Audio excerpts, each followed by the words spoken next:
Днес сме свикнали да мислим за Путин като президент, но това е доста неочаквано, като имаш предвид скромното му минало. От малък той е живял в апартамент с още 2 семейства и споделя малка стая с родителите си на 25 годишна възраст. Сградата, в която е живял, е миришила на пот, варено зеле и отгоре на това била пълна с плъхове. Владимир и неговите приятели си играли с плъховете. Често ги гонили и биели с пръчки. Но един ден малкият Путин заклещва животното в ъгъла и тогава се случи нещо неочаквано. Безпомощният плъх скача към Путин и го напада. Путин казва, че в момента го оплашило, но си взел много важна поука.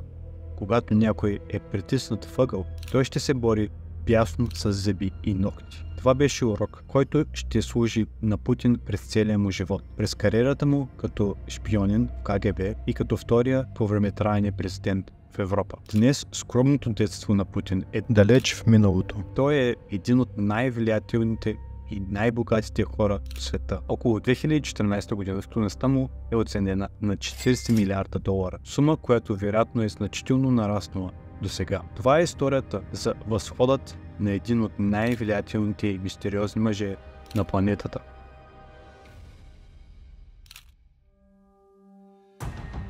Владимир Путин е повлиян от историята на семейството си още преди да се е родил.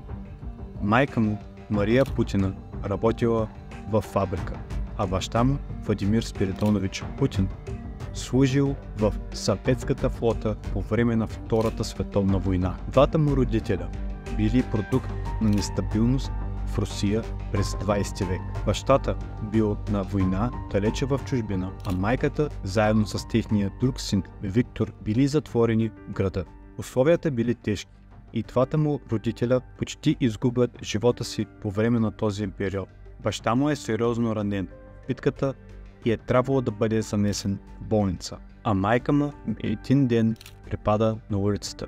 И даже някои хора мислили, че е мъртва. Затова смятали да преместят тялото й при другите замръзнали трупове. Но докато била складирана за неин късмет, някой е чул да вика. Въпреки всички тези трудности, Мария и Владимир оцеляват. За жалост, техният син Виктор почива от инфекция и е погребан в масова могила още 470 хиляди души. Виктор даже не бил първото починало дете на двойката. Първият им син Олег почива още докато е кърмач. След като войната приключва, се ражда третия син Владимир Владимирович Путин. Дете, родено в остатъците от войната и период на страдание. Родителите му изобщо не подозирали, че един ден техният син ще управлява Русия. Той израства в Русия, която страда от последиците на миналото. Семейството му живеели в тесен апартамент с още 6 души и даже нямали топла вода. А пред блока било пълно с съмнителни личности, като пияници, наркомани. Не звучи луксозно.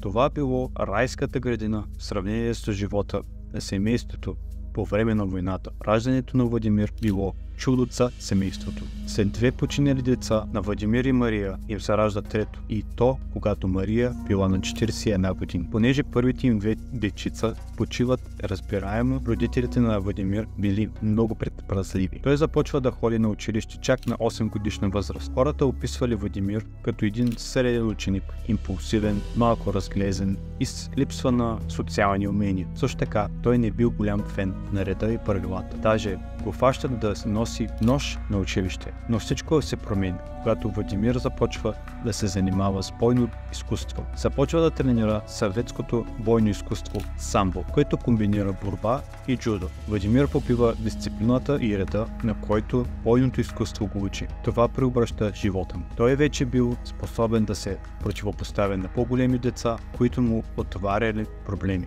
Тази новодобита дисциплина ще стане основна част от личността на Путин с течение на годините. Мисля, че можем със сигурност да кажем, че екстремните условия, в които Путин израства, го учат на много уроци за живота, които евентуално му помагат да стане президент.